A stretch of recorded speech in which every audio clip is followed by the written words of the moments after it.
তিনটা হাত উপরে দুনিয়া, রং রং রং ঢং ঢং স্টাইল, তিনটা হাত নিচে নীরবতা, নিস্তব্ধতা, একাকিত্ব, একাকিত্ব, একাকিত্ব। দুনিয়ার ক্যালেন্ডারে 50,000 বছর যখন পার হয়, কবরবাসীর তখন মনে হয় মাত্র একটা দিন পার হয়েছে, একটা দিন পার হয়েছে। আপনার আমার যখন বছরের পর বছর চলে যায়, আপনি আমি যখন হ্যাপি নিউ ইয়ার করার জন্য ব্যস্ত থাকি, তখন কবরবাসী সেখান থেকে মাত্র হিসাব করে হয়তো 3-4 সেকেন্ড পার হয়েছে। দুনিয়াতে যারা থাকে মাটির উপরে, তারা রবের দরবারে নামাজের সিজদা না দেওয়ার জন্য হাজার কারণ খুঁজতে থাকে। অনেকে তো এমনও বলে, কেউ ডাকলে, ভাইয়া যাওয়ার ইচ্ছা ছিল, পারবো না যেতে, আমার প্যান্টটা নষ্ট হয়ে গিয়েছে, নষ্ট হয়ে গিয়েছে। এরপরও যদি কেউ বলে যে যা তোকে আমি প্যান্টটা পাল্টা একটা লুঙ্গির ব্যবস্থা করে দিলাম, তারপর আয়, তখন সে বলে যে ভাই আসলে আমি গোসলটা তো করি নাই, গোসলটা না করে কেমনে রবের দরবারে যাই। এরপরও যদি বলে যে গোসলের ব্যবস্থা করে দিব তোকে, আয় আমার ওয়াশরুমে তুই গোসল কর, তখন সে বলবে আর শীত একটু বেশি তো ভাইয়া, পানিটা সহ্য করতে পারবো না, ঠান্ডা পানি গোসল করতে কষ্ট হবে। যদি বলা হয় গরম পানি দিয়ে দিব, তখন সে বলে যে ভাই বেশারার মতো লাগেই আসস বারবার, এত করে আগার ইঙ্গিতে বলছি নামাজ পড়বো না, তুই কি বুঝতে পারছিস না? মাটির উপরে যারা থাকে তারা সিজদা না দেওয়ার হাজার কারণ খুঁজতে থাকে, আর যারা মাটির নিচে আছে, কল্পনার চোখটা বন্ধ করে দেখেন, প্রত্যেকটা ব্যক্তি মাটির নিচে যারা আছে, তারা রবের দরবারে একটা ফরিয়াদ করতেই আছে, একটা অনুরোধ করতেই আছে, একটা দরখাস্ত করতে আছে, মৌলা গো একবার দয়া করো, একবার শুধু দুনিয়াতে পাঠাও, একবার শুধু দুনিয়াতে পাঠাও, একবার শুধু আরেকবার দুনিয়াতে পাঠাও, মৌলা গো সমস্ত কাজ ফেলে দিব, নামাজের সিজদা দেওয়া বাদ দিব না, নামাজের সিজদা দেওয়া বাদ দিব না, নামাজের সিজদা দেওয়া বাদ দিব না। মাটির উপরে যারা, তারা সিজদা না দেওয়ার কারণ খুঁজে, মাটির নিচে যারা আছে তারা সিজদা দেওয়ার জন্য অনুরোধ করতে থাকে, আকুতি করতে থাকে, ফরিয়াদ করতে থাকে। সেজন্য বলা হয় বুদ্ধিমান তারা যারা কবরের জগতের প্রস্তুতিকে সামনে রেখে দুনিয়ার কদম হাঁটতে থাকে, তাদের জন্য দুনিয়াটাও নিয়ামত হয়, আখিরাতটাও সুন্দর হয়। কিভাবে? ফিদ দুনিয়া হাসানাতাও ওয়া ফিল আখিরাতে হাসানা। চিৎকার দিয়ে বলেন সুবহানাল্লাহ।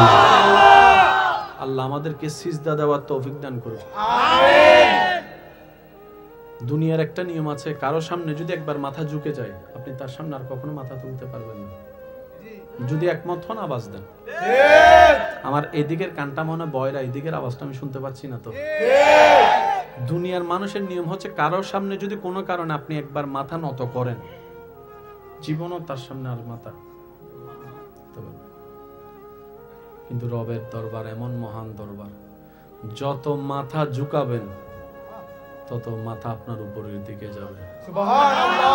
রবের দরবার এমন মহান দরবার, যত কপাল ঝুঁকাবেন, যত মাথা ঝুঁকাবেন, আল্লাহ আপনার চতুর্দিকে মাথাটা তত উঁচু করে কথা বলার সুযোগ করে দিবে, সম্মানের ব্যবস্থা করে দিবে, ইজ্জতের ব্যবস্থা করে দিবে, শান্তির ব্যবস্থা করে দিবে। চিৎকার দিয়ে বলেন সুবহানাল্লাহ। এবার আপনারাই বলেন, বুদ্ধিমানরা কি সিজদা দিবে না সিজদা দিবে না? কারা? যাদের ইজ্জত দরকার, একটা আওয়াজ দেন না, বল। যাদের সম্মান দরকার তারা সিজদা দিবে, যাদের নিয়ামত দরকার তারা সিজদা দিবে, যাদের ভিতরে প্রশান্তি দরকার তারাই সিজদা দিবে। ডান হাত তুলে দেখাই বলো ঠিক কিনা। এবার আসেন আমার ভাইয়েরা, ইসলাম মানার দরকার কাদের? যাদের লাভ দরকার। যারা বলবে যে আইসি চাইছি খাইছি মরে যাবো, আমার কি, আপনাদের ইসলাম না মানলেও চলবে। আর যারা লাভ বুঝে, যারা লাভ বুঝে বলে না, যাদের লাভ বুঝে। এবার আসেন,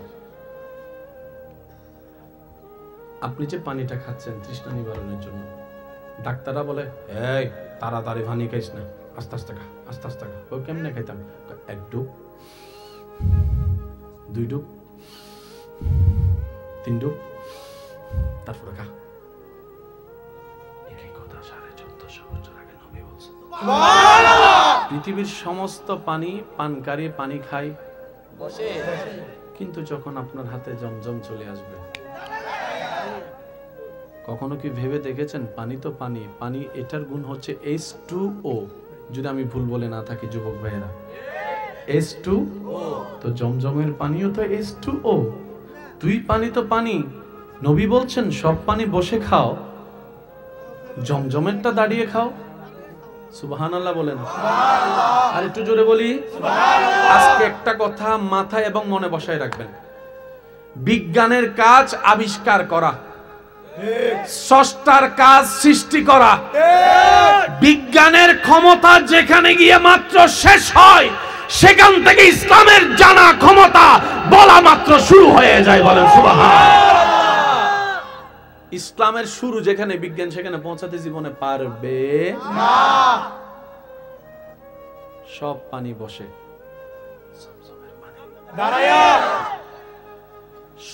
যারা সরাসরি মক্কা মদিনা শরীফ গিয়েছেন, এমন কেউ থাকলে একটু কষ্ট না হলে হাত তুলি।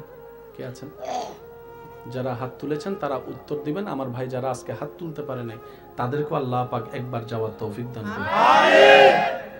সচক্ষে কাবা মদিনাতুল মুনাওয়ারা নিজের চোখে দেখার তৌফিক দান করেন। আমিন। রমজান মাসে যখন আপনারা কেউ গিয়েছেন রমজান মাসে উমরায়? আচ্ছা, আমার ভাই গিয়েছে। আচ্ছা, সারাদিন ক্ষুধার্ত, বুকে তৃষ্ণা, এদিকে গরম, আরবের গরম যেটা হয় আর কি।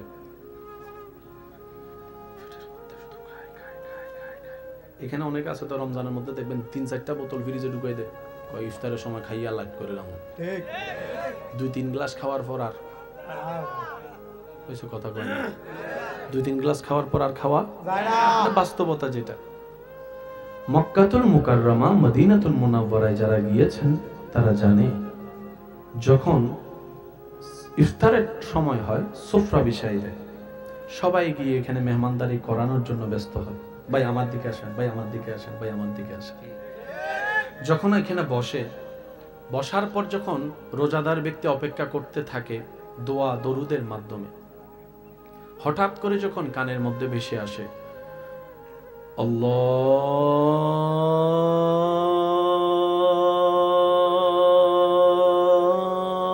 আল্লাহু আকবার, আল্লাহু আকবার, প্রথমে কি খায়? খেজুরটা খাওয়ার পরে, একটা অথবা দুইটা খাওয়ার পরে জমজম খায়। আমার ভাইদেরকে জিজ্ঞেস করেন এরপর আর কি কি খাইতে পারে, একটু লিস্টি দিতে বলেন। 2টা খেজুর খাওয়ার পর, জমজম খাওয়ার পরে।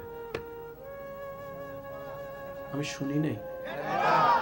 কার পেট ভরছে জানেননি? যে আপনার এলাকায় ইফতারির সময় পুরো থাল নিয়ে বসলো, খাইয়া পেট ভরে না। সুবহানাল্লাহ জোরে কয়।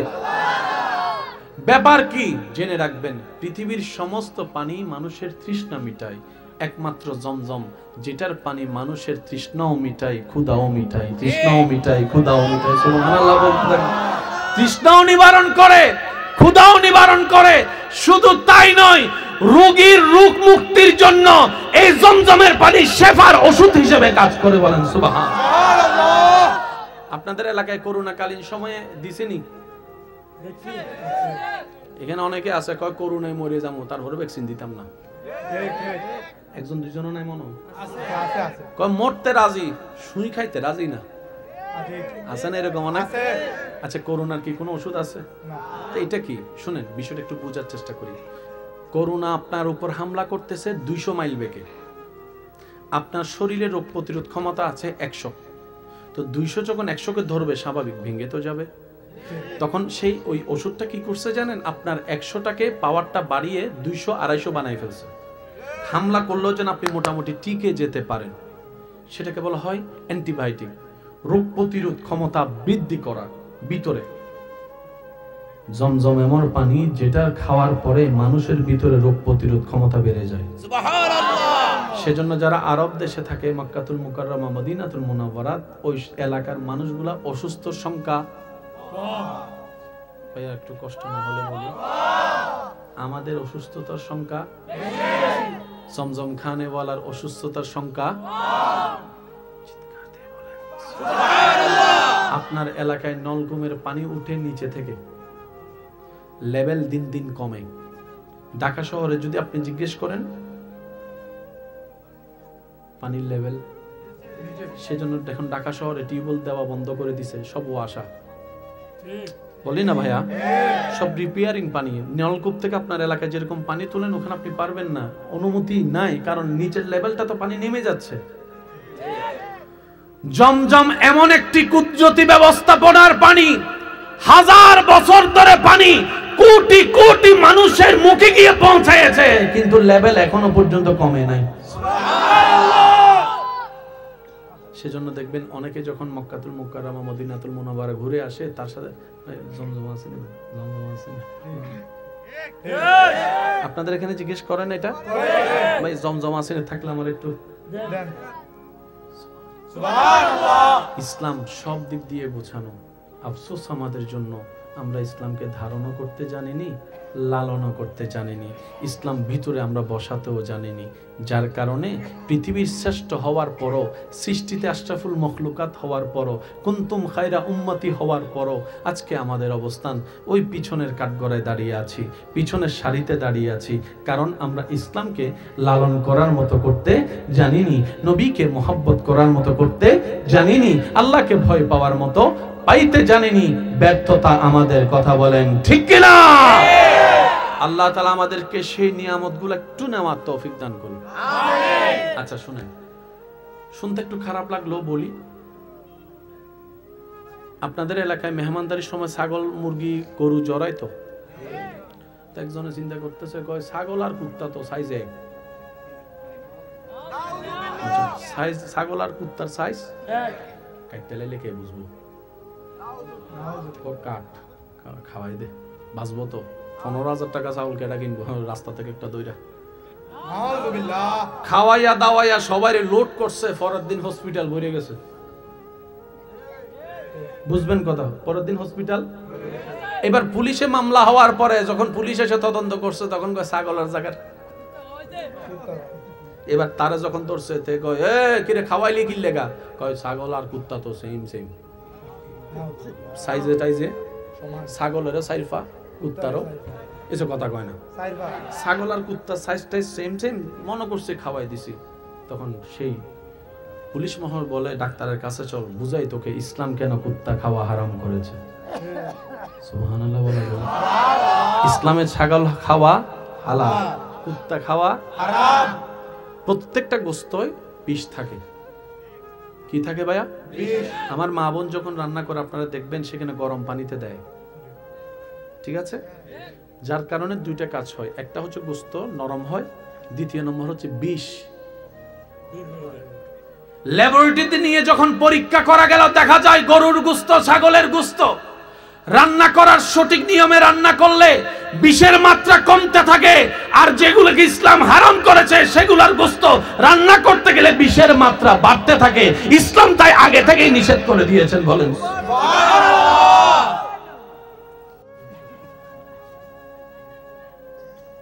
পৃথিবীর বুকে সবচাইতে পুরাতন ধর্মের নাম ইসলাম, সুবহানাল্লাহ, হয় না আরো জোরে সুবহানাল্লাহ। পৃথিবীর মধ্যে সবচাইতে প্রাচীন ধর্মের নাম ইসলাম, সুবহানাল্লাহ। যদি এক কথায় বলি, পৃথিবীর সর্বপ্রথম ধর্মের নাম ইসলাম, সুবহানাল্লাহ। আমার কেমন জানি পরিবেশটা একটু আজকে অগোছালো অগোছালো মনে হচ্ছে, জানি না কেন, একটু উঠা বসা বন্ধ করলে ভালো হয়। পৃথিবীর প্রথম ধর্মের নাম কি? ইসলাম। এটা শুধু মুসলমান হিসেবে দাবি করলে হয়ে যায় না, মনে রাখবেন প্রত্যেকটার ঘটনার পিছনেও ঘটনা থাকে, কি বলেন আপনারা, থাকে না? প্রত্যেকটা ঘটনার পিছনে কোনো না কোনো ঘটনা থাকে, কোনো কিছু এমনি ঘটে না, ঘটনা ঘটার পরে অনেক কিছুই রটে, অনেক কিছুই ঘটে। এবার আমি আমার ভাইদের কাছে আওয়াজ চাইবো, আপনারা আমাকে উত্তর দিবেন। পৃথিবীর প্রথম ধর্মের নাম ইসলাম, পৃথিবীর সবচাইতে পুরাতন ধর্মের নাম ইসলাম, পৃথিবীর সবচাইতে প্রাচীন ধর্মের নাম ইসলাম, পৃথিবীর সবচাইতে বেস্ট ধর্মের নাম ইসলাম। এটা হচ্ছে দাবি, তো দাবির পিছনে প্রমাণ থাকতে হবে না? এটা আমার জায়গা, দাবি করলে তো হবে না, বলেন না ভাইয়া? তো দলিলটা অথেন্টিক কিভাবে বুঝবো? RS BS PS সবকিছু টান দিলেই তো, কারণ নকল দলিল ভাই একটু বলেন না কথা, নকল দলিল আছে। একটু মনোযোগ দিয়ে শুনবেন। আমি প্রশ্ন করব, আপনারা যা বুঝবেন সেটাই উত্তর দিবেন, যেটাই আপনারা উত্তর দিবেন আমি সেটা নিয়ে এগিয়ে যাব। ধর্ম কি গরু ছাগল পশু পাখির জন্য না মানুষের জন্য? আপনার জানা মতে এই মাটির উপরে সর্বপ্রথম যে মানব এসেছেন ওই মানবের নাম কি? হযরত আদম। একটু বলি ভাইয়া, মাটির উপরে যিনি সর্বপ্রথম মানুষ হিসেবে এসেছেন ওনার নাম হযরত আদম আলাইহিস সালাম। ওনার আগে আর কোনো মানুষ আসে না। তাহলে পৃথিবীতে ধর্ম যদি মানুষের জন্যই হয়, মানুষ হিসেবে যেহেতু আদমই প্রথম, তাহলে ওনার ধর্মের আগে আর কোনো ধর্ম নাই। বলেন না, আর কোনো ধর্ম নাই, যেহেতু আদমের আগে কোনো মানুষ নাই। এবার আদম নবীকে জিজ্ঞেস করেন, হুজুর আপনার ধর্ম কি? উনি উত্তর দিবে, লা ইলাহা ইল্লাল্লাহ, আমি আদমের ধর্ম। বলেন না সুবহানাল্লাহ। তাহলে সর্বপ্রাচীন ধর্ম ইসলাম। এই তো মাশাআল্লাহ। সর্বপুরাতন ধর্ম ইসলাম। সর্বপ্রথম ধর্ম ইসলাম। সর্ববেস্ট ধর্ম ইসলাম। দাবিগুলা দেখবেন, প্রমাণগুলা দেখবেন। মাইকের আওয়াজ আমার যত দূর যাচ্ছে, যে যেখান থেকে শুনতে পাচ্ছেন গভীর মনোযোগ।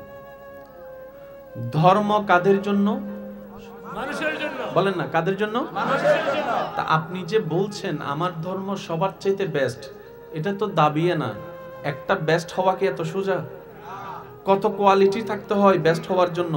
বাজারে মোবাইলের কোনো অভাব নাই, সবার মনোযোগ আইফোনের দিকে। একটু জোরে বলি না ভাইয়া? কম বেশি সবার মনোযোগ শুধু দৌড়ায় আইফোনের দিকে। তো ফোন, ক্যামেরা তো ক্যামেরা, আইফোনের দিকে মনোযোগ কেন? বলে যে বাজারে যতগুলাই আছে সবগুলার মধ্যে কোনো না কোনো দিক দিয়ে এই আইফোন শব্দটা মানুষের অন্তরকে জায়গা করে নিয়েছে, অন্তরে নিজের শ্রেষ্ঠত্ব প্রমাণ দেওয়ার মাধ্যমে। তার মধ্যে সবচেয়ে বড় কোয়ালিটি কি? দুইটা জিনিসকে সামনে রাখা হয়, একটার নাম হচ্ছে ক্যামেরা আর একটা হচ্ছে সিকিউরিটি। আইফোনের সিকিউরিটি সহজে ব্যাংক করা যায় না, ভাঙা যায় না। আইফোনের ক্যামেরার সাথে অন্য ক্যামেরা সহজে তুলনা করা যায় না। আইফোনের বডির সাথে অন্য ক্যামেরার, অন্য শরীরের, অন্য মোবাইলের বডি তুলনা করা যায় না। তো এই শ্রেষ্ঠত্ব অর্জন করার জন্য যোগ্যতার দরকার আছে। বর্তমান পৃথিবীতে গুগল মামার দৃষ্টিতে, যুবকরা কথা বলে না, বর্তমান পৃথিবীতে গুগল মামার দৃষ্টিতে কমপক্ষে 3000, 3500, 4000-এর উপরে ধর্ম আছে। এতগুলা ধর্মের ভিতরে ইসলাম বেস্ট হলো কিভাবে?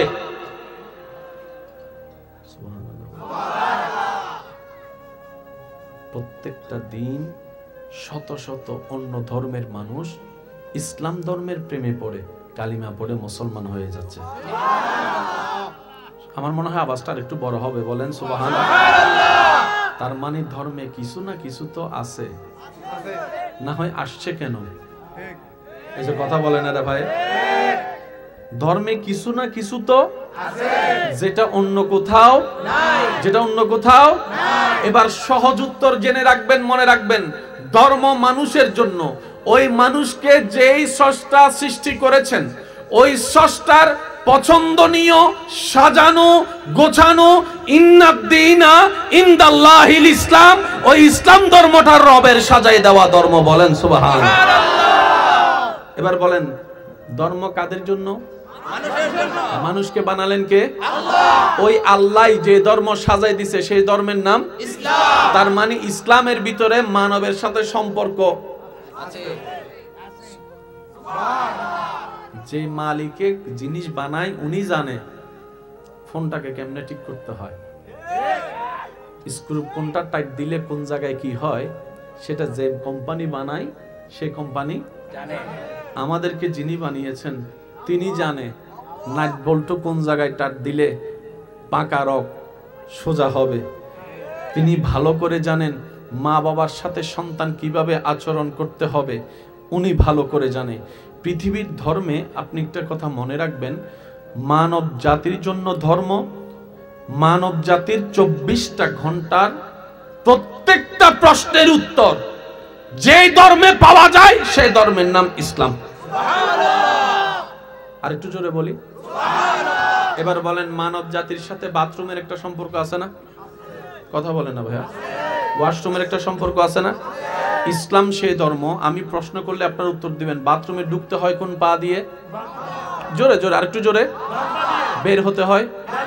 তাহলে যে ধর্মে বাথরুমে ঢুকার নিয়ম পর্যন্ত শিখাই দেয়, শুনি না,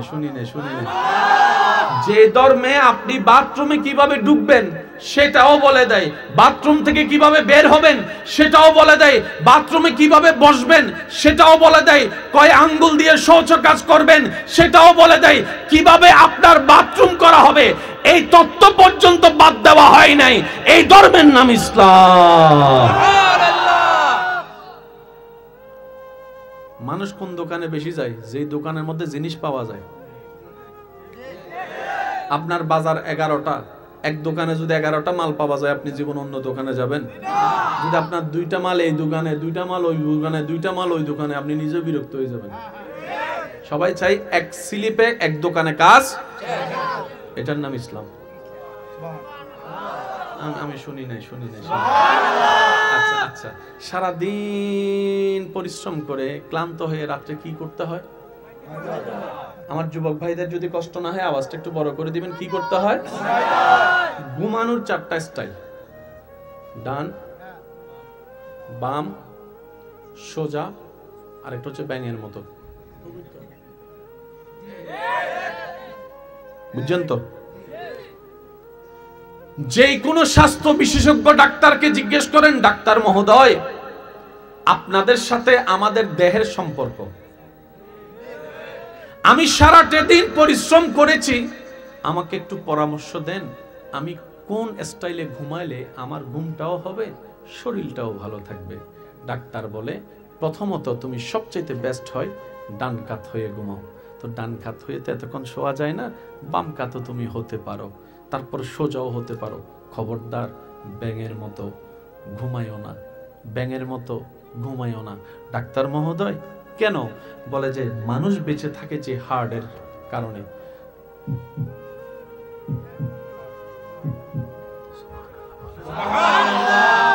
মানুষ যখন ঘুমিয়ে যায় তার শরীরের ওজন থাকে যদি 50 কেজি, ঘুমানোর পরে সেটা হয়ে যায় 60 কেজি।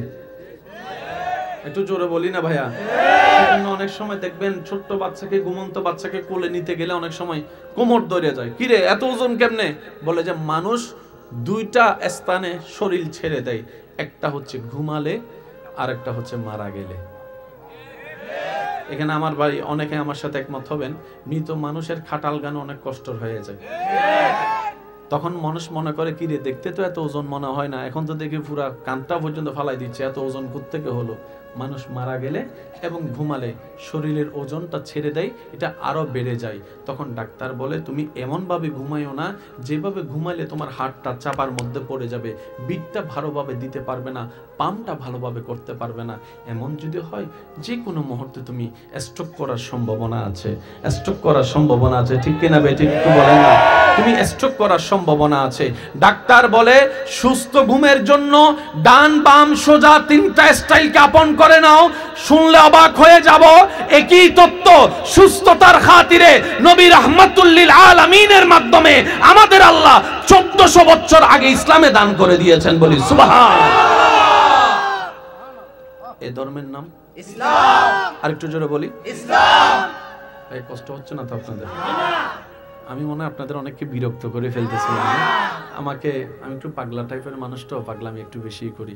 ওই মোহাব্বত দিয়ে সাথে দেওয়ার চেষ্টা করবেন ইনশাআল্লাহ। তাহলে বাথরুমের নিয়ম ইসলামে আছে, আচ্ছা ঘুমানোর নিয়ম আছে।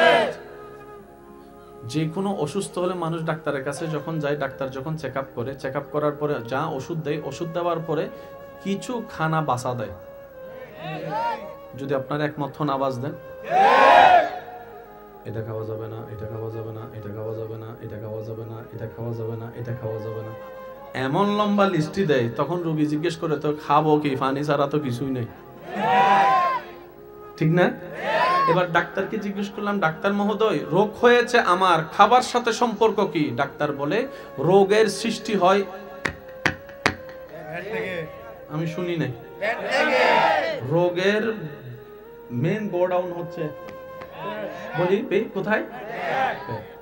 একই কথা 1450 বছর আগে নবী বলেছেন। সব জামিলার মূল কি? জোরে বলেন।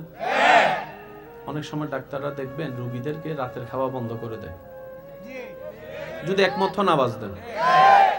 তো রোগী জিজ্ঞেস করে রাতভর খিদা লাগলে কি করব? খিদা লাগাটাই তোমার উপকার। আমি কি কিছু খাবো না? কই খাবেন, ভাত বন্ধ, রুটি খান, ফাললে 1.5 গান, ফাললে 1টা, আর পানি খাইয়া শুয়ালান। যদি 11টা 12টা বাজে 1টা বাজে ভুক লাগে, কই কিটা? কই ভুকটাই উত্তম। সুবহানাল্লাহ কয় না? বর্তমান ডাক্তার মানুষকে সুস্থ থাকার জন্য যে পরামর্শ দিচ্ছেন সেটা হচ্ছে যে রাতে কম খাও, দুপুরে মোটামুটি, সকালেরটা একটু ভারীভাবে খানা খাও যদি সুস্থ থাকতে চাও। অবাক করা বিষয়, একই তথ্য 1450 বছর আগে আল্লাহ নবীকে দিয়ে বিশ্ববাসীকে জানিয়ে দিয়েছেন, সকালের খাবার রাজার মতো খাও, দুপুরের খাবার রাজার সন্তানের মতো খাও, আর রাতের খাবারটা গরিবের মতো খাও, অভাবের মতো খাও। সুবহানাল্লাহ বলেন, অভাবের মতো খাও। তো দেখা যায় আপনার আমার জীবনে ঠিক উল্টা চিত্রই দেখা যায়। এখানে অনেক যুবক আমার ভাইয়েরা এমন আছেন, ফজরের নাস্তাটা ঠিক মতো করেই না। আমি যুবকের আওয়াজ শুনতে চাচ্ছি। মা ঠেললো, বাবা ঠেললো, নাস্তা করে না এমন অনেক ভাই বোন আছে না নাই? কিন্তু রাতের বেলা এমন ভাবে খায়, আমি বলবো না, আপনাদের স্বীকার দিতে হবে। রাতে এমন ভাবে খায়, খাইয়া শেষ পর্যন্ত আর লড়তে পারে না। তাহলে সুস্থ থাকার যে ফর্মুলা WHO সংস্থা ডাক্তাররা দিচ্ছে, একই তত্ত্ব 1450 বছর আগে ইসলাম জানান দিয়ে প্রমাণ করে দিয়েছে।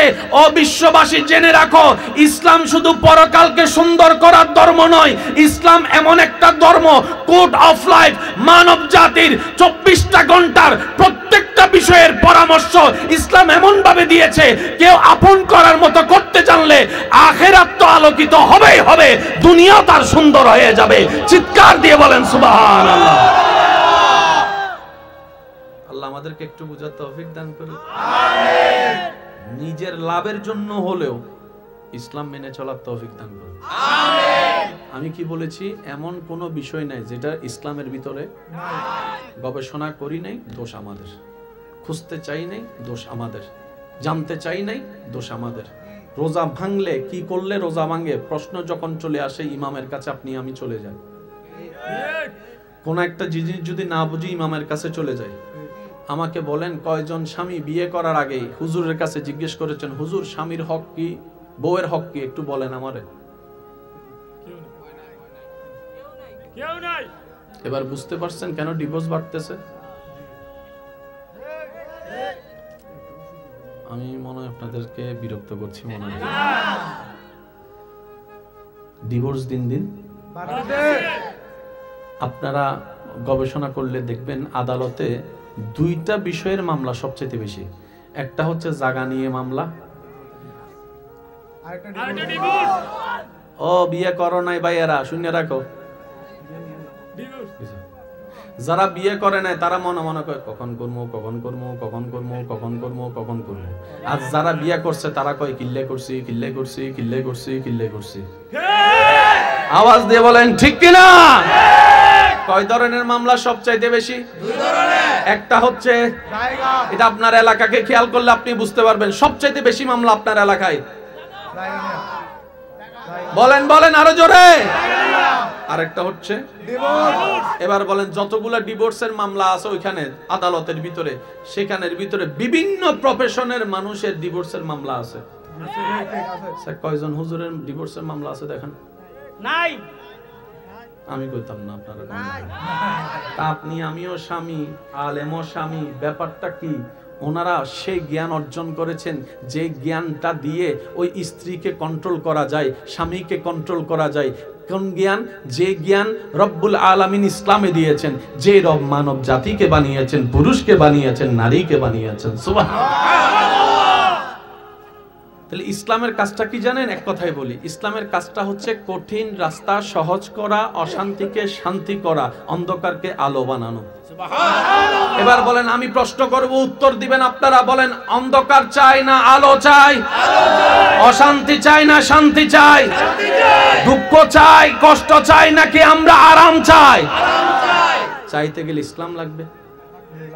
এবার বলেন, আল্লাহ ইসলাম দিছে কি দেয় নাই? নি নাই, দোষ আমি আমারটা বলি, আপনি আপনারটা বলেন। দোষ আজকে জায়গায় জায়গায় লাত্তি খাইতেছি, দোষ আজকে জায়গায় জায়গায় প্রতারিত হচ্ছে, দোষ প্রত্যেকটা কিছুর সমাধান ইসলামের মধ্যে দান করেছেন। আরেকটু জোরে বলি। আশা করি আমার আওয়াজ, আমার যে সমস্ত বিবাহিত ভাই বোনরা আছেন যারা শুনছেন, আমি আবদার করে একটা কথা বলবো, স্বামী স্ত্রীর হকটা কি এটা আপনারা একটু জেনে নেওয়ার চেষ্টা করবেন। আপনি পড়বেন স্ত্রীর হক কি, স্বামীও পড়বে স্বামীর হক কি। এবার স্বামী স্ত্রীকে পড়া শোনাবে, স্ত্রী স্বামীকে পড়া শোনাবে। শোনাতে শোনাতে ভিতরে চলে আসবে, শয়তান আসতে দিবে না, সবারই জানা। তখন স্বামী স্ত্রী দুজনে মিলে আল্লাহর কাছে ফরিয়াদ করবেন, রব্বুল আলামিন, আমরা ভালো হাজার থাকতে চাইলেও পারবো না যদি তোমার দয়া না থাকে। আল্লাহ, আমরা স্বামী স্ত্রী অতীতের জন্য তওবা করলাম তোমার কাছে, আজকে থেকে তোমার নিজ দয়ায় আমাদেরকে চালানোর তুমি ব্যবস্থা করো, আমাদেরকে চালানোর ব্যবস্থা করো। সুবহানাল্লাহ। আল্লাহ, আমি স্বামী হিসেবে স্ত্রীর হক আদায় করার চেষ্টা করব, স্ত্রী হিসেবে স্বামীর হক আদায় করার চেষ্টা করব, বাকিটা তোমার ইচ্ছা। দেখবেন আপনার স্বামী স্ত্রীর সংসারে এমন শান্তি আসবে, উপরে ছাদ না থাকলেও দিলের ভিতর শান্তির বাতাস বয়ে যাবে। বলেন সুবহানাল্লাহ। এবার আওয়াজ দিয়ে বলেন, ইমানদার ভাইয়েরা, আল্লাহ চাইলে পারে কি পারে না? আওয়াজ আমি শুনি নাই, আরো চিৎকার দিয়ে বলেন, আল্লাহ চাইলে পারে কি পারে না? আগুনকে শীতল বানাতে পারে কি পারে না? আল্লাহ পাক আমার তাকবীর, আল্লাহু আকবার, নারে তাকবীর, আল্লাহু আকবার। আল কোরআনের আলো ঘরে ঘরে জ্বালো, ইসলামের শত্রুরা হুঁশিয়ার সাবধান। উচ্চ আওয়াজ একবার বলি, মারহাবা। এবার বলেন, ভুল কাদের? আমি আমারটা বলছি তো আপনি আপনারটা বলেন না। ভুল কাদের? আমাদের। আরেকটু জোরে বলি, আমাদের।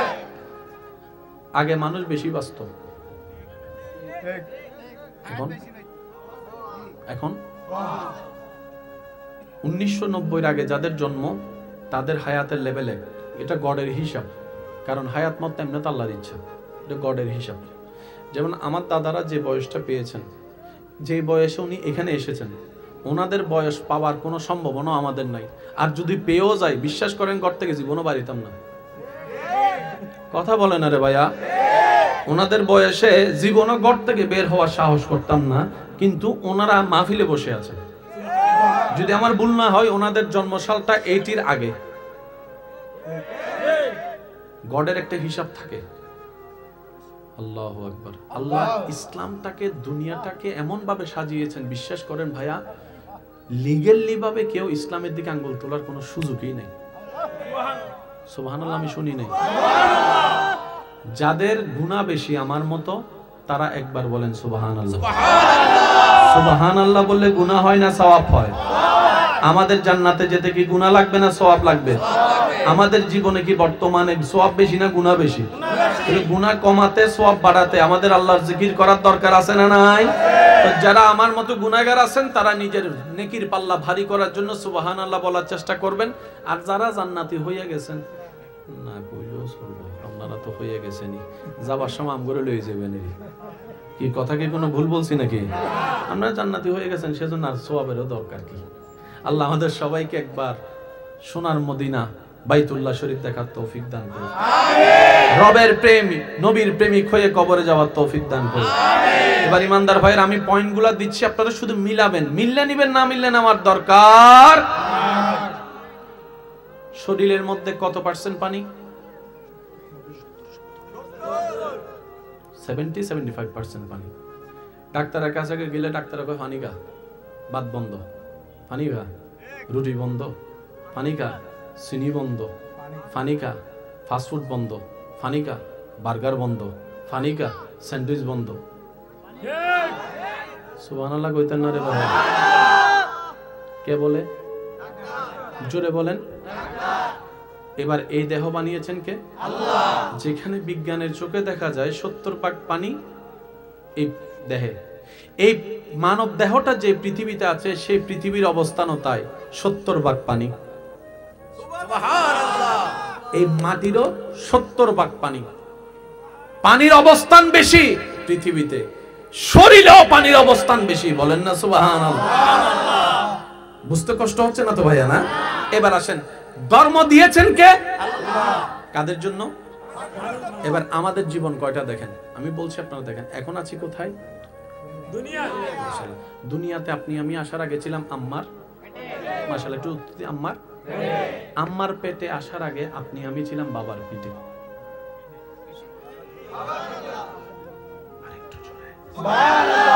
বাবার পিঠে আসার আগে আপনি আমি আমরা ছিলাম রূহ জগতে। এবার আমি বলছি আপনারা শুধু মিলাবেন, রূহ জগৎ থেকে বাবার পিঠ, বাবার পিঠ থেকে মার পেট। কয়টা স্টেশন? তিনটা স্টেশন আপনি আমি ফেলে এসেছি। এখন আছে দুনিয়ায়। যতদিন আল্লাহ চায় থাকবো, আল্লাহ যেদিন বলবে বের হয়ে যা দুনিয়া থেকে, আপনি আমি চলে যাব। যতদিন আল্লাহ চায় আপনি আমি কবরে থাকবো, এরপর আল্লাহ যখন বলবে আয়, আমরা চলে যাব হাসর। বলেন না? যতদিন আল্লাহ চায় ততদিন হাসরে থাকবো, আল্লাহর দয়া নিয়ে আমরা চলে যাব জান্নাতে। মোটা স্টেশন কয়টা ভাইয়া? আমি শুনি নাই। মোটা স্টেশন কয়টা? আসমান কয়টা? জমিন কয়টা? আমি শুনতে পাচ্ছি না সুবহানাল্লাহ। এমন ভাবে সুবহানাল্লাহ বলেন যেন শয়তানের গালে জুতার বাড়ি পড়ে। এবার অঙ্কটা একটু মিলাবেন। রূহ জগৎ, বাবার পিঠ, মায়ের পেট, এদিকে আছে কবর, এদিকে আছে হাসর, এদিকে আছে জান্নাত, মাঝখানে আছেন আপনি। তিনটা ফেলে এসেছেন, বাকি তিনটা স্টেশন সামনে আছে।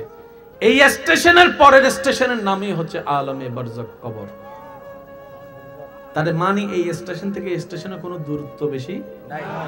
দুনিয়ার আলেমে বারজাখ আখিরাত কতটুকু?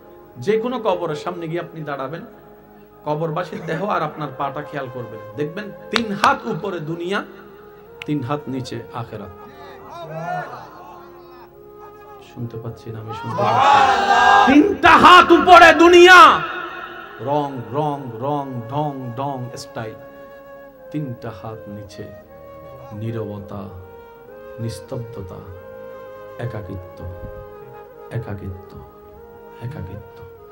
দুনিয়ার ক্যালেন্ডারে 50,000 বছর যখন পার হয়, কবরবাসীর তখন মনে হয় মাত্র একটা দিন পার হয়েছে, একটা দিন পার হয়েছে। আপনার আমার যখন বছরের পর বছর চলে যায়, আপনি আমি যখন হ্যাপি নিউ ইয়ার করার জন্য ব্যস্ত থাকি, তখন কবরবাসী সেখান থেকে মাত্র হিসাব করে হয়তো 3-4টা সেকেন্ড পার হয়েছে। দুনিয়াতে যারা থাকে মাটির উপরে, তারা রবের দরবারে নামাজের সিজদা না দেওয়ার জন্য হাজার কারণ খুঁজতে থাকে। অনেকে তো এমনও বলে, কেউ ডাকলে ভাইয়া যাওয়ার ইচ্ছা ছিল, পারবো না যেতে, আমার প্যান্টটা নষ্ট হয়ে গিয়েছে, নষ্ট হয়ে গিয়েছে।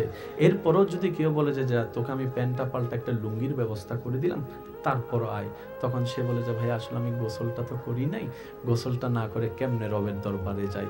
এরপরও যদি বলে যে গোসলের ব্যবস্থা করে দিব তোকে, আয় আমার ওয়াশরুমে তুই গোসল কর, তখন সে বলবে আর শীত একটু বেশি তো ভাইয়া, পানিটা সহ্য করতে পারবো না, ঠান্ডা পানি গোসল করতে কষ্ট হবে।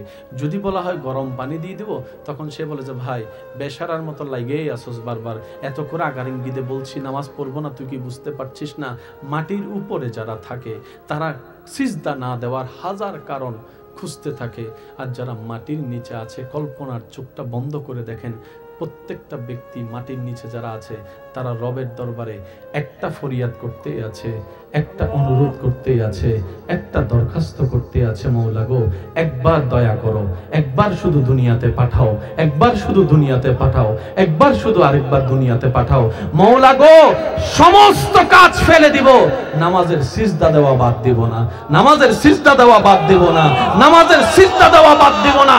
মাটির উপরে যারা তারা সিজদা না দেওয়ার কারণ খুঁজে মাটির নিচে যারা আছে তারা সিজদা দেওয়ার জন্য অনুরোধ করতে থাকে, আকুতি করতে থাকে, ফরিয়াদ করতে থাকে।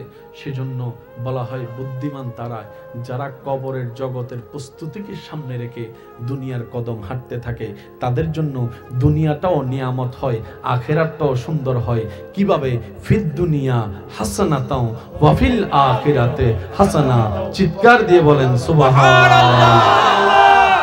আল্লাহ আমাদেরকে সিজদা দেওয়ার তৌফিক দান করুন, আমিন। দুনিয়ার একটা নিয়ম আছে, কারো সামনে যদি একবার মাথা ঝুঁকে যায় আপনি তার সামনে আর কখনো মাথা তুলতে পারবেন না। যদি একমত হন আওয়াজ দেন। আমার এদিকের কানটা মনে বয়রা, এদিকের আওয়াজটা আমি শুনতে পাচ্ছি না তো। দুনিয়ার মানুষের নিয়ম হচ্ছে কারো সামনে যদি কোনো কারণে আপনি একবার মাথা নত করেন, জীবনও তার সামনে আর মাথা।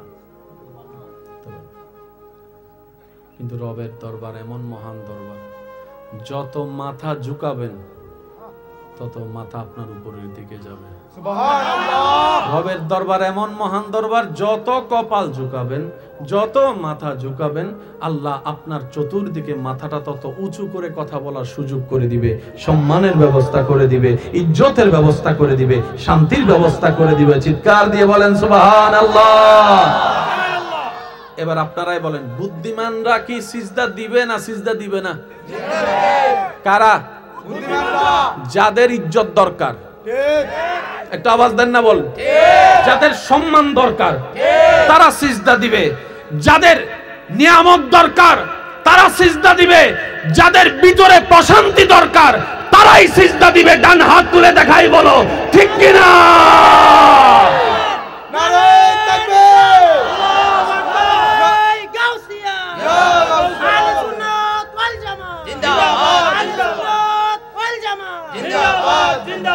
এবার আসেন আমার ভাইয়েরা, ইসলাম মানার দরকার কাদের?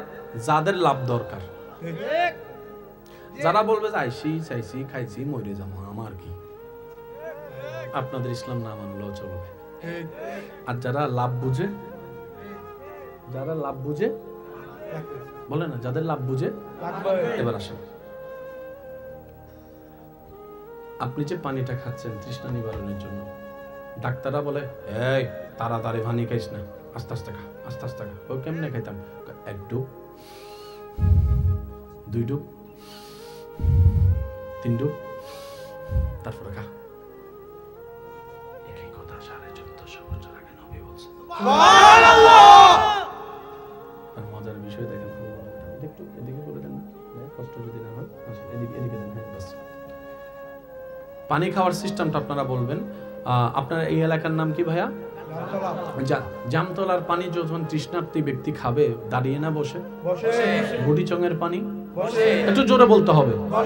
ঢাকার পানি, চিটাঙের পানি, সিলেটের পানি, বাংলাদেশের পানি, পাকিস্তানের পানি, দুবাইয়ের পানি, আরেকটু জোরে, ইউরোপের পানি, লন্ডনের পানি, আমেরিকার পানি, সুইজারল্যান্ডের পানি, নিউজিল্যান্ডের পানি, জমজমের পানি।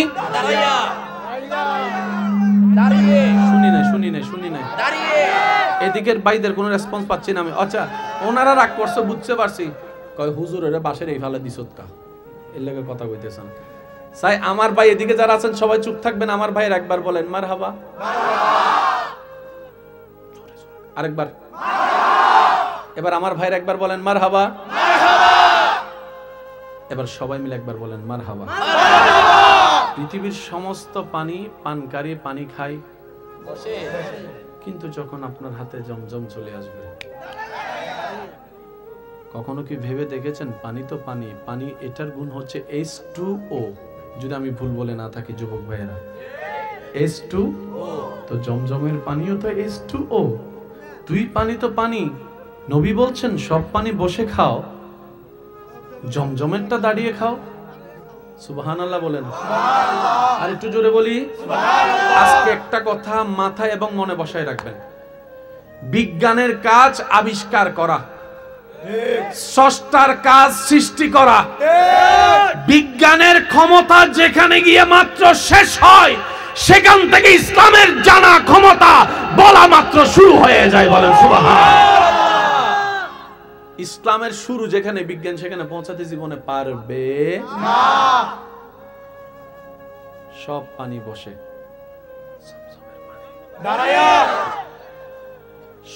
যারা সরাসরি মক্কা মদিনা শরীফ গিয়েছেন, এমন কেউ থাকলে একটু কষ্ট না হলে হাত তুলি। কে আছেন? যারা হাত তুলেছেন তারা উত্তর দিবেন। আমার ভাই যারা আজকে হাত তুলতে পারে নাই, তাদেরকে আল্লাহ পাক একবার যাওয়ার তৌফিক দান করুন। সচক্ষে কাবা মদিনাতুল মুনাওয়ারা নিজের চোখে দেখার তৌফিক দান করুন। রমজান মাসে যখন আপনারা কেউ গিয়েছেন রমজান মাসে উমরায়? আচ্ছা, আমার ভাই গিয়েছেন। আচ্ছা, সারাদিন ক্ষুধার্ত, বুকে তৃষ্ণা, এদিকে গরম, আরবের গরম যেটা হয় আর কি।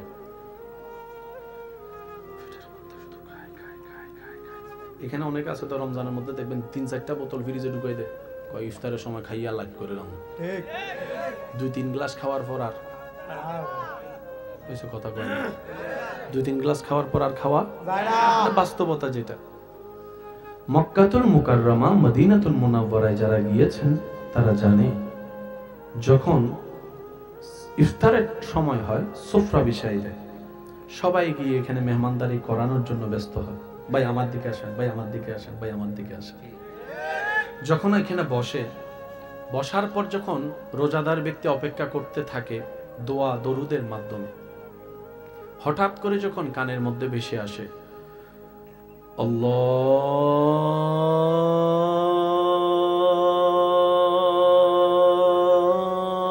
আল্লাহু আকবার, আল্লাহু আকবার,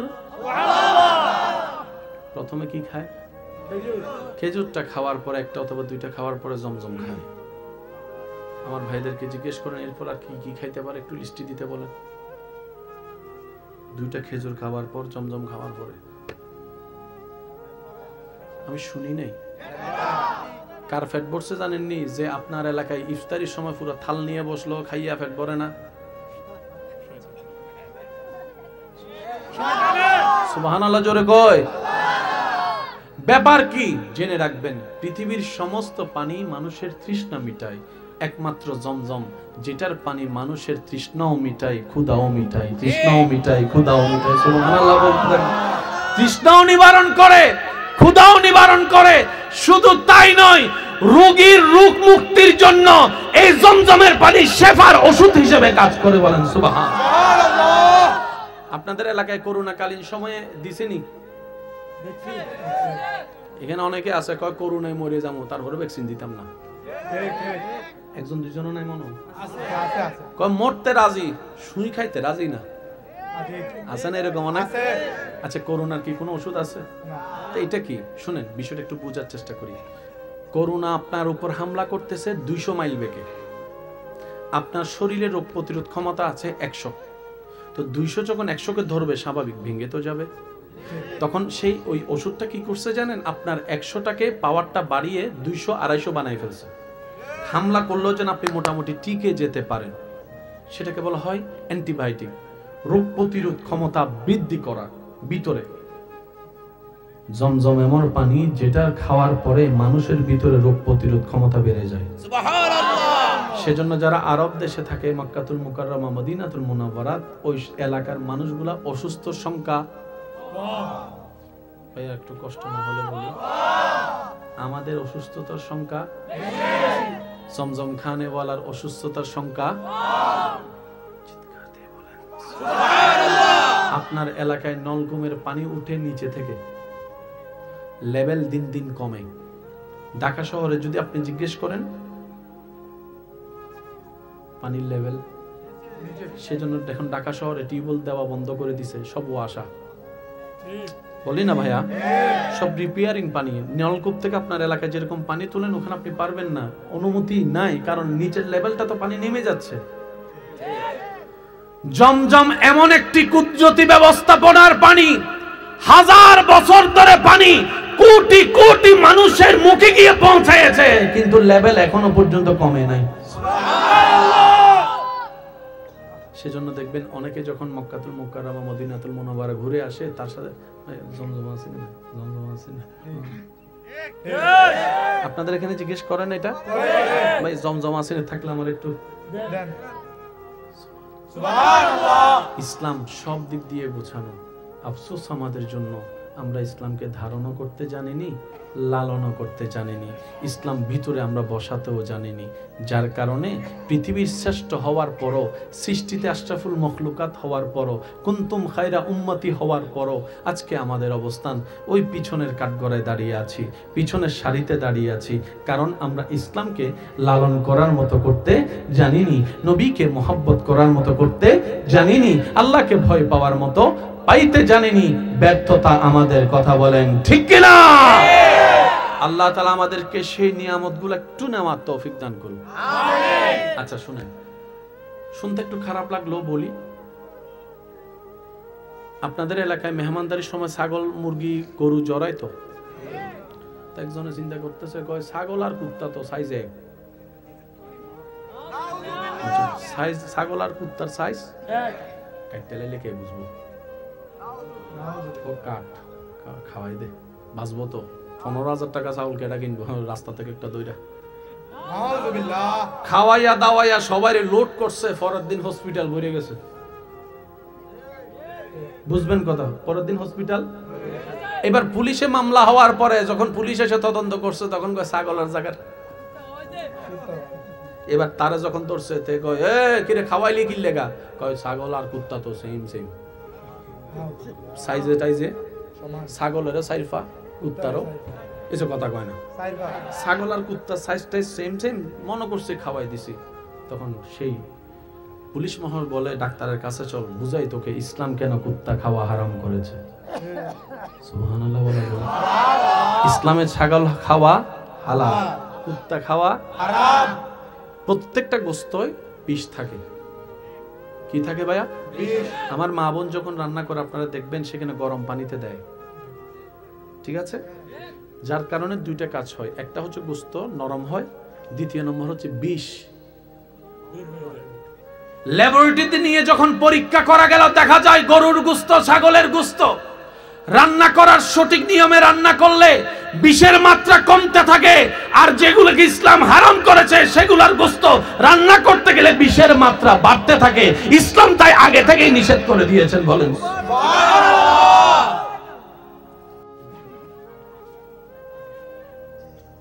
পৃথিবীর বুকে সবচাইতে পুরাতন ধর্মের নাম ইসলাম। সুবহানাল্লাহ। আরো জোরে সুবহানাল্লাহ। পৃথিবীর মধ্যে সবচাইতে প্রাচীন ধর্মের নাম ইসলাম। সুবহানাল্লাহ। যদি এক কথায় বলি, পৃথিবীর সর্বপ্রথম ধর্মের নাম ইসলাম। সুবহানাল্লাহ। আমার কেমন জানি পরিবেশটা একটু আজকে অগোছালো অগোছালো মনে হচ্ছে, জানি না কেন।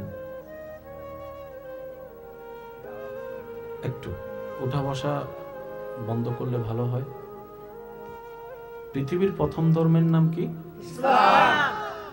এটা শুধু মুসলমান হিসেবে দাবি করলে হয়ে যায় না। মনে রাখবেন, প্রত্যেকটার ঘটনার পিছনেও ঘটনা থাকে। কি বলেন আপনারা, থাকে না? প্রত্যেকটা ঘটনার পিছনে কোনো না কোনো ঘটনা থাকে। কোনো কিছু এমনি ঘটে না, ঘটনা ঘটার পরে অনেক কিছুই রটে, অনেক কিছুই ঘটে। এবার আমি আমার ভাইদের কাছে আওয়াজ চাইবো, আপনারা আমাকে উত্তর দিবেন। পৃথিবীর প্রথম ধর্মের নাম ইসলাম। পৃথিবীর সবচাইতে পুরাতন ধর্মের নাম ইসলাম। পৃথিবীর সবচাইতে প্রাচীন ধর্মের নাম ইসলাম। পৃথিবীর সবচাইতে বেস্ট ধর্মের নাম ইসলাম। এটা হচ্ছে দাবি।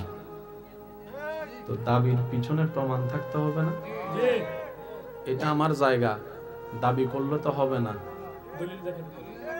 বলেন না ভাইয়া, দলিলটা অথেন্টিক কিভাবে বুঝবো? আরএস, বিএস, পিএস সবকিছু টান দিলেই তো, কারণ নকল দলিত দলিল। ভাই একটু বলেন না কথা, নকল দলিল আছে। একটু মনোযোগ দিয়ে শুনুন। আমি প্রশ্ন করব, আপনারা যা বুঝবেন সেটাই উত্তর দিবেন, যেটাই আপনারা উত্তর দিবেন আমি সেটা নিয়ে এগিয়ে যাব। ধর্ম কি গরু ছাগল পশু পাখির জন্য না মানুষের জন্য? আপনার জানা মতে এই মাটির উপরে সর্বপ্রথম যে মানব এসেছেন ওই মানবের নাম কি? হযরত আদম একটু বলি ভাইয়া, মাটির উপরে যিনি সর্বপ্রথম মানুষ হিসেবে এসেছেন ওনার নাম হযরত আদম আলাইহিস সালাম। ওনার আগে আর কোনো মানুষ আসে না।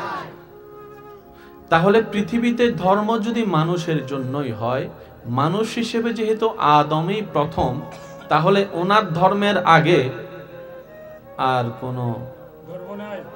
বলেন না, আর কোনো ধর্ম নাই, যেহেতু আদমের আগে কোনো মানুষ নাই। এবার আদম নবীকে জিজ্ঞেস করেন, হুজুর আপনার ধর্ম কি? উনি উত্তর দিবে, লা ইলাহা ইল্লাল্লাহ, আমি আদমের ধর্ম। বলেন না সুবহানাল্লাহ। তাহলে সর্বপ্রাচীন ধর্ম ইসলাম। এই তো মাশাআল্লাহ। সর্বপুরাতন ধর্ম ইসলাম। সর্বপ্রথম ধর্ম ইসলাম। সর্ববেস্ট ধর্ম ইসলাম। দাবিগুলা দেখবেন, প্রমাণগুলা দেখবেন। মাইকের আওয়াজ আমার যত দূর যাচ্ছে, যে যেখান থেকে শুনতে পাচ্ছেন গভীর মনোযোগ। ধর্ম কাদের জন্য? মানুষের জন্য। বলেন না, কাদের জন্য? মানুষের জন্য। তা আপনি যে বলছেন আমার ধর্ম সবার চাইতে বেস্ট, এটা তো দাবিয়ে না। একটা বেস্ট হওয়া কি এত সোজা? কত কোয়ালিটি থাকতে হয় বেস্ট হওয়ার জন্য। বাজারে মোবাইলের কোনো অভাব নাই, সবার মনোযোগ আইফোনের দিকে। একটু জোরে বলি না ভাইয়া? কম বেশি সবার মনোযোগ শুধু দৌড়ায় আইফোনের দিকে। তো ফোন, ক্যামেরা তো ক্যামেরা, আইফোনের দিকে মনোযোগ কেন? বলে যে বাজারে যতগুলাই আছে সবগুলার মধ্যে কোনো না কোনো দিক দিয়ে এই আইফোন শব্দটা মানুষের অন্তরকে জায়গা করে নিয়েছে, অন্তরে নিজের শ্রেষ্ঠত্ব প্রমাণ দেওয়ার মাধ্যমে। তার মধ্যে সবচেয়ে বড় কোয়ালিটি কি? দুইটা জিনিসকে সামনে রাখা হয়, একটার নাম হচ্ছে ক্যামেরা আর একটা হচ্ছে সিকিউরিটি। আইফোনের সিকিউরিটি সহজে ব্যাংক করা যায় না, ভাঙা যায় না। আইফোনের ক্যামেরার সাথে অন্য ক্যামেরা সহজে তুলনা করা যায় না। আইফোনের বডির সাথে অন্য ক্যামেরার, অন্য শরীরের, অন্য মোবাইলের বডি তুলনা করা যায় না। তো এই শ্রেষ্ঠত্ব অর্জন করার জন্য যোগ্যতার দরকার আছে। বর্তমান পৃথিবীতে গুগল মামার দৃষ্টিতে, যুবকরা কথা বলে না, বর্তমান পৃথিবীতে গুগল মামার দৃষ্টিতে কমপক্ষে 3000, 3500, 4000-এর উপরে ধর্ম আছে। এতগুলা ধর্মের ভিতরে ইসলাম বেস্ট হলো কিভাবে?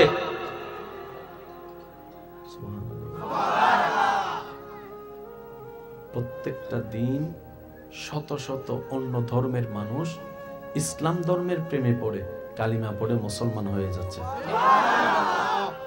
আমার মনে হয় আওয়াজটা একটু বড় হবে, বলেন সুবহানাল্লাহ।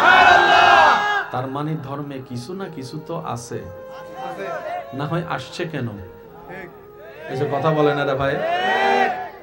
ধর্মে কিছু না কিছু তো আছে, যেটা অন্য কোথাও নাই, যেটা অন্য কোথাও নাই। এবার সহজ উত্তর জেনে রাখবেন, মনে রাখবেন, ধর্ম মানুষের জন্য। ওই মানুষকে যেই স্রষ্টা সৃষ্টি করেছেন, ওই স্রষ্টার পছন্দনীয়, সাজানো, গোছানো ইন্নাদ-দীনা ইনদাল্লাহিল ইসলাম, ওই ইসলাম ধর্মটা রবের সাজাই দেওয়া ধর্ম। বলেন সুবহানাল্লাহ। এবার বলেন, ধর্ম কাদের জন্য? মানুষের জন্য। মানুষকে বানালেন কে? আল্লাহ। ওই আল্লাহ যে ধর্ম সাজাই দিছে সেই ধর্মের নাম ইসলাম। তার মানে ইসলামের ভিতরে মানবের সাথে সম্পর্ক আছে। যে মালিকে জিনিস বানায় উনি জানে ফোনটাকে কেমনে ঠিক করতে হয়, স্ক্রু কোনটা টাইট দিলে কোন জায়গায় কি হয়, সেটা যে কোম্পানি বানায় সেই কোম্পানি জানে। আমাদেরকে যিনি বানিয়েছেন তিনি জানে নাট বল্টু কোন জায়গায় টাইট দিলে পাকা রক সোজা হবে। তিনি ভালো করে জানেন মা বাবার সাথে সন্তান কিভাবে আচরণ করতে হবে, উনি ভালো করে জানে। পৃথিবীর ধর্মে আপনি একটা কথা মনে রাখবেন, মানব জাতির জন্য ধর্ম, মানব জাতির 24টা ঘন্টার প্রত্যেকটা প্রশ্নের উত্তর যেই ধর্মে পাওয়া যায় সেই ধর্মের নাম ইসলাম। আর একটু জোরে বলি সুবহানাল্লাহ। এবার বলেন, মানব জাতির সাথে বাথরুমের একটা সম্পর্ক আছে না? কথা বলেন না ভাইয়া। ওয়াশরুমের একটা সম্পর্ক আছে না? ইসলাম সেই ধর্ম, আমি প্রশ্ন করলে আপনার উত্তর দিবেন, বাথরুমে ঢুকতে হয় কোন পা দিয়ে? জোরে জোরে, আরেকটু জোরে। বের হতে হয়? তাহলে যে ধর্মে বাথরুমে ঢুকার নিয়ম পর্যন্ত শিখাই দেয়, শুনি নাই। যে ধর্মে আপনি বাথরুমে কিভাবে ঢুকবেন সেটাও বলে দেয়, বাথরুম থেকে কিভাবে বের হবেন সেটাও বলে দেয়, বাথরুমে কিভাবে বসবেন সেটাও বলে দেয়, কয় আঙ্গুল দিয়ে শৌচ কাজ করবেন সেটাও বলে দেয়, কিভাবে আপনার বাথরুম করা হবে এই তত্ত্ব পর্যন্ত বাদ দেওয়া হয় নাই। এই ধর্মের নাম ইসলাম। মানুষ কোন দোকানে বেশি যায়? যেই দোকানের মধ্যে জিনিস পাওয়া যায়। আপনার বাজার 11টা, এক দোকানে যদি 11টা মাল পাওয়া যায়, আপনি জীবন অন্য দোকানে যাবেন? যদি আপনার 2টা মাল এই দোকানে, 2টা মাল ওই দোকানে, 2টা মাল ওই দোকানে, আপনি নিজেও বিরক্ত হয়ে যাবেন। সবাই চাই এক স্লিপে এক দোকানে কাজ, এটার নাম ইসলাম। আমি শুনি নাই। আচ্ছা, সারাদিন পরিশ্রম করে ক্লান্ত হয়ে রাত্রে কি করতে হয়? আমার যুবক ভাইদের যদি কষ্ট না হয় আওয়াজটা একটু বড় করে দিবেন। কি করতে হয়? ঘুমানোর 4টা স্টাইল: ডান, বাম, সোজা, আরেকটা হচ্ছে ব্যাঙের মতো। বুঝছেন তো? যে কোনো স্বাস্থ্য বিশেষজ্ঞ ডাক্তারকে জিজ্ঞেস করেন, ডাক্তার মহোদয় আপনাদের সাথে আমাদের দেহের সম্পর্ক, আমি সারাটা দিন পরিশ্রম করেছি, আমাকে একটু পরামর্শ দেন, আমি কোন স্টাইলে ঘুমাইলে আমার ঘুমটাও হবে, শরীরটাও ভালো থাকবে। ডাক্তার বলে, প্রথমত তুমি সবচেয়ে বেস্ট হয় ডান কাত হয়ে ঘুমাও। তো ডান কাত হয়ে তো এতক্ষণ শোয়া যায় না, বাম কাতও তুমি হতে পারো, তারপর সোজাও হতে পারো। খবরদার ব্যাঙের মতো ঘুমাইও না, ব্যাঙের মতো ঘুমাইও না। ডাক্তার মহোদয় কেন? বলে যে মানুষ বেঁচে থাকে যে হার্টের কারণে।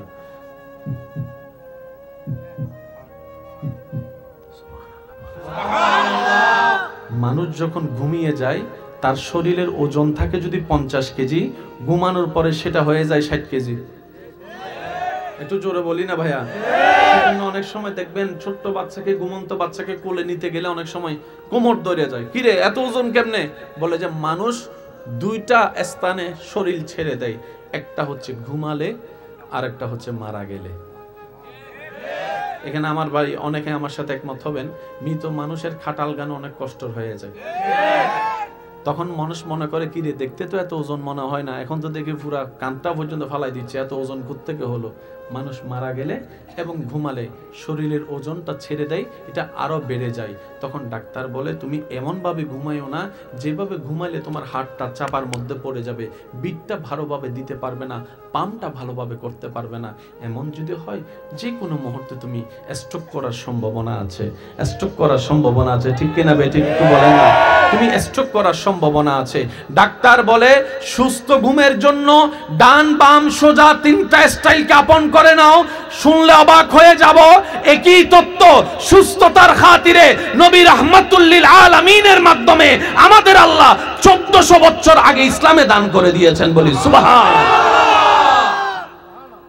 এই ধর্মের নাম ইসলাম। আরেকটু জোরে বলি ইসলাম। এই কষ্ট হচ্ছে না তো আপনাদের? আমি মনে হয় আপনাদের অনেককে বিরক্ত করে ফেলতেছি। আমি একটু পাগলা টাইপের মানুষ, তো পাগলামি একটু বেশি করি। ওই মোহাব্বত দিয়ে সাথে দেওয়ার চেষ্টা করবেন ইনশাআল্লাহ। তাহলে বাথরুমের নিয়ম ইসলামে আছে, আচ্ছা ঘুমানোর নিয়ম আছে। যে কোনো অসুস্থ হলে মানুষ ডাক্তারের কাছে যখন যায়, ডাক্তার যখন চেকআপ করে, চেকআপ করার পরে যা ওষুধ দেয়, ওষুধ দেওয়ার পরে কিছু খানা বাসা দেয়। যদি আপনারা একমত হন আওয়াজ দেন। এটা খাওয়া যাবে না, এটা খাওয়া যাবে না, এটা খাওয়া যাবে না, এটা খাওয়া যাবে না, এটা খাওয়া যাবে না, এটা খাওয়া যাবে না, এমন লম্বা লিস্টই দেয়। তখন রোগী জিজ্ঞেস করে, তো খাবো কি? পানি ছাড়া তো কিছুই নেই, ঠিক না? এবার ডাক্তারকে জিজ্ঞেস করলাম, ডাক্তার মহোদয় রোগ হয়েছে আমার, খাবার সাথে সম্পর্ক কি? ডাক্তার বলে রোগের সৃষ্টি হয়, আমি শুনি নাই, রোগের মেন গোডাউন হচ্ছে, বলি কোথায়? একই কথা 1450 বছর আগে নবী বলেছেন। সব জামিলার মূল কি? জোরে বলেন। অনেক সময় ডাক্তাররা দেখবেন রোগীদেরকে রাতের খাওয়া বন্ধ করে দেয়। যদি একমত হন আওয়াজ দেন। তো রোগী জিজ্ঞেস করে, রাতভর খিদা লাগলে কি করবো? খিদা লাগাটাই তোমার উপকার। আমি কি কিছু খাবো না? কই খাবেন, ভাত বন্ধ, রুটি খান, ফাললে 1.5 গান, ফাললে 1টা, আর পানি খাইয়া শুয়ালান। যদি 11টা 12টা বাজে 1টা বাজে ভুক লাগে, কই কিতা? কই ভুকটাই উত্তম। সুবহানাল্লাহ কয় না? বর্তমান ডাক্তার মানুষকে সুস্থ থাকার জন্য যে পরামর্শ দিচ্ছেন সেটা হচ্ছে যে রাতে কম খাও, দুপুরে মোটামুটি, সকালেরটা একটু ভারীভাবে খানা খাও যদি সুস্থ থাকতে চাও। অবাক করা বিষয়, একই তথ্য 1450 বছর আগে আল্লাহ নবীকে দিয়ে বিশ্ববাসীকে জানিয়ে দিয়েছেন, সকালের খাবার রাজার মতো খাও, দুপুরের খাবার রাজার সন্তানের মতো খাও, আর রাতের খাবারটা গরিবের মতো খাও, অভাবের মতো খাও। সুবহানাল্লাহ বলেন, অভাবের মতো খাও। তো দেখা যায় আপনার আমার জীবনে ঠিক উল্টা চিত্রই দেখা যায়। এখানে অনেক যুবক আমার ভাইয়েরা এমন আছেন, ফজরের নাস্তাটা ঠিক মতো করেই না। আমি যুবকের আওয়াজ শুনতে চাচ্ছি।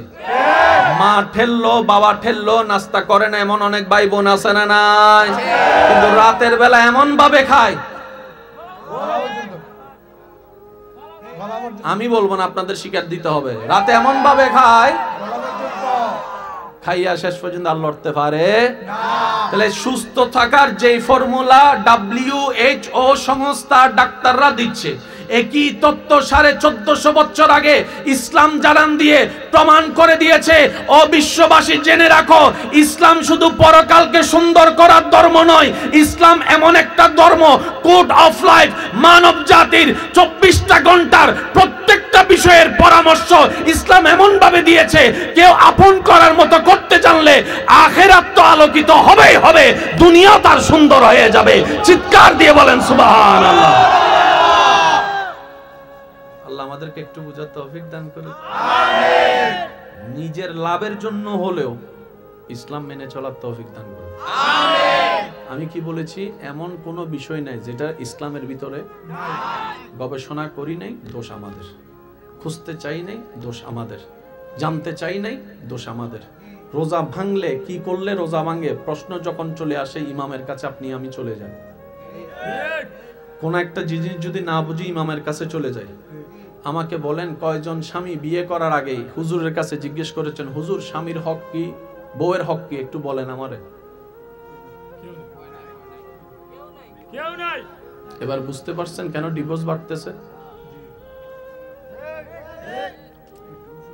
আমি মনে হয় আপনাদেরকে বিরক্ত করছি, মনে হয় ডিভোর্স দিন দিন বাড়ছে। আপনারা গবেষণা করলে দেখবেন আদালতে 2টা বিষয়ের মামলা সবচেয়ে বেশি। একটা হচ্ছে জায়গা নিয়ে মামলা, ও বিয়ে করো নাই ভাইয়েরা শুনে রাখো। যারা বিয়ে করে নাই তারা মনে মনে কয় কখন করবো, কখন করবো, কখন করবো, কখন করবো, কখন করবো। আর যারা বিয়ে করছে তারা কয় কিল্লে করছি, কিল্লে করছি, কিল্লে করছি, কিল্লে করছি। আওয়াজ দিয়ে বলেন ঠিক কিনা? কয় ধরনের মামলা সবচাইতে বেশি? 2 ধরনের। একটা হচ্ছে জায়গা, এটা আপনার এলাকাকে খেয়াল করলে আপনি বুঝতে পারবেন সবচাইতে বেশি মামলা আপনার এলাকায়। বলেন বলেন আরো জোরে। আরেকটা হচ্ছে ডিভোর্স। এবার বলেন যতগুলা ডিভোর্সের মামলা আছে ওইখানে আদালতের ভিতরে, সেখানের ভিতরে বিভিন্ন প্রফেশনের মানুষের ডিভোর্সের মামলা আছে। কয়জন হুজুরের ডিভোর্সের মামলা আছে দেখেন? নাই। আমি কইতাম না, আপনারা আপনি আমিও স্বামী, আলেমও স্বামী। ব্যাপারটা কি? ওনারা সেই জ্ঞান অর্জন করেছেন যে জ্ঞানটা দিয়ে ওই স্ত্রীকে কন্ট্রোল করা যায়, স্বামীকে কন্ট্রোল করা যায়। কোন জ্ঞান? যে জ্ঞান রব্বুল আলামিন ইসলামে দিয়েছেন। যে রব মানব জাতিকে বানিয়েছেন, পুরুষকে বানিয়েছেন, নারীকে বানিয়েছেন। সুবহানাল্লাহ। তাহলে ইসলামের কাজটা কি জানেন? এক কথাই বলি, ইসলামের কাজটা হচ্ছে কঠিন রাস্তা সহজ করা, অশান্তিকে শান্তি করা, অন্ধকারকে আলো বানানো। সুবহানাল্লাহ। এবার বলেন, আমি প্রশ্ন করব, উত্তর দিবেন আপনারা। বলেন, অন্ধকার চাই না আলো চাই? আলো চাই। অশান্তি চাই না শান্তি চাই? শান্তি চাই। দুঃখ চাই, কষ্ট চাই নাকি আমরা আরাম চাই? আরাম চাই। চাইতে গেলে ইসলাম লাগবে। এবার বলেন, আল্লাহ ইসলাম দিছে কি দেয় নাই? দিছে। নি নাই, দোষ আমি আমারটা বলি, আপনি আপনারটা বলেন। দোষ আজকে জায়গায় জায়গায় লাথি খাইতেছি, দোষ আজকে জায়গায় জায়গায় প্রতারিত হচ্ছে, দোষ প্রত্যেকটা কিছুর সমাধান ইসলামের মধ্যে দান করেছেন। আর একটু জোরে বলি। আশা করি আমার আওয়াজ আমার যে সমস্ত বিবাহিত ভাই বোনরা আছেন যারা শুনছেন, আমি আবদার করে একটা কথা বলবো, স্বামী স্ত্রীর হকটা কি এটা আপনারা একটু জেনে নেওয়ার চেষ্টা করবেন। আপনি পড়বেন স্ত্রীর হক কি, স্বামীও পড়বে স্বামীর হক কি। এবার স্বামী স্ত্রীকে পড়া শোনাবে, স্ত্রী স্বামীকে পড়া শোনাবে। শোনাতে শোনাতে ভিতরে চলে আসবে, শয়তান আসতে দিবে না, সবারই জানা। তখন স্বামী স্ত্রী দুজনে মিলে আল্লাহর কাছে ফরিয়াদ করবেন, রব্বুল আলামিন, আমরা ভালো হাজার থাকতে চাইলেও পারবো না যদি তোমার দয়া না থাকে।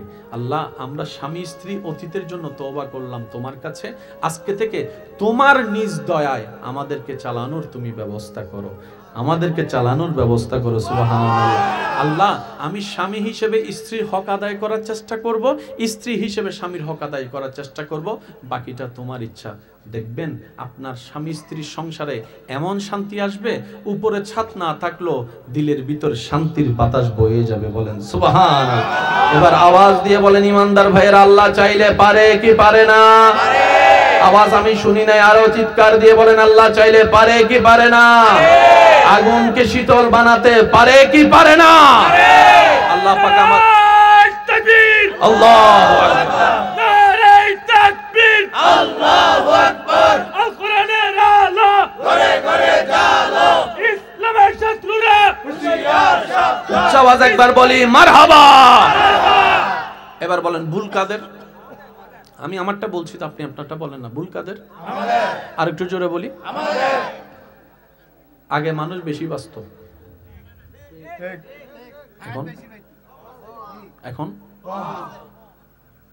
1990 আগে যাদের জন্ম তাদের হায়াতের লেভেল এক, এটা গডের হিসাব। কারণ হায়াত মত এমনি তো আল্লাহর ইচ্ছা, এটা গডের হিসাব। যেমন আমার দাদারা যে বয়সটা পেয়েছেন, যে বয়সে উনি এখানে এসেছেন, ওনাদের বয়স পাওয়ার কোনো সম্ভাবনা আমাদের নাই। আর যদি পেয়েও যায়, বিশ্বাস করেন ঘর থেকে জীবনও বাড়িতাম না। কথা বলে না রে ভাইয়া। ওনাদের বয়সে জীবনও ঘর থেকে বের হওয়ার সাহস করতাম না, কিন্তু ওনারা মাহফিলে বসে আছেন। যদি আমার ভুল না হয় ওনাদের জন্মসালটা 80 আগে। গডের একটা হিসাব থাকে। আল্লাহু আকবার। আল্লাহ ইসলামটাকে, দুনিয়াটাকে এমন ভাবে সাজিয়েছেন, বিশ্বাস করেন ভাইয়া, লিগ্যালি ভাবে কেউ ইসলামের দিকে আঙ্গুল তোলার কোনো সুযোগই নেই। সুবহানাল্লাহ। আমি শুনি নাই। যাদের গুনাহ বেশি আমার মতো, তারা একবার বলেন সুবহানাল্লাহ।